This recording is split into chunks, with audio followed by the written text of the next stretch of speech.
कोई पुकारने वाला। रात यहीं गुजरी थी, पेड़ के नीचे, ठंडी जमीन पर।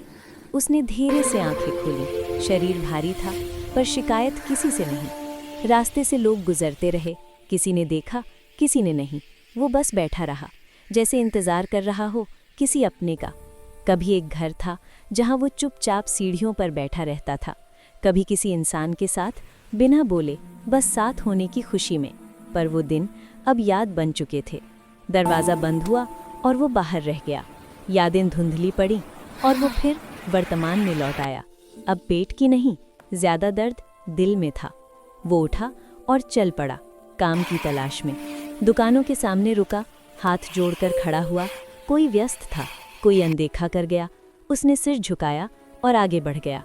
थोड़ी धूप चुभ रही थी, पसीना चेहरे से बह रहा था। थककर दीवार से टिक गया, आंखें बंद की, एक गहरी सांस ली। तभी एक बच्चा रुका, कुछ पल देखा और मुस्कुरा दिया। वो मुस्कान दिन की सबसे बड़ी कमाई थी। फिर उसने झाड़ू उठाई, सड़क साफ करने लगा, धीरे, ईमानदारी से। हाथ कांप रहे थे, पर इरादा मजबूत था।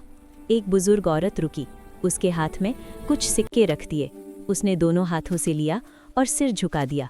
शाम उतरने लगी थी, सिक्के कम थे, पर मेहनत की खुशबू थी उनमें।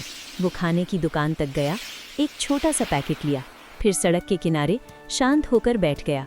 खाने से पहले रुक गया। तभी एक बूढ़ा कमज़ोर कुत्ता धीरे धीरे पास आया। उसकी आंखों में वही भूख थी, वही थकान। उसने बिना कुछ कहे रोटी 2 हिस्सों में तोड़ी, एक हिस्सा उसके सामने रख दिया। दोनों चुपचाप खाते रहे। उस पल कोई अमीर नहीं था, कोई गरीब नहीं, बस इंसानियत थी। खाना खत्म हुआ, वो उठा और आसमान की ओर देखा।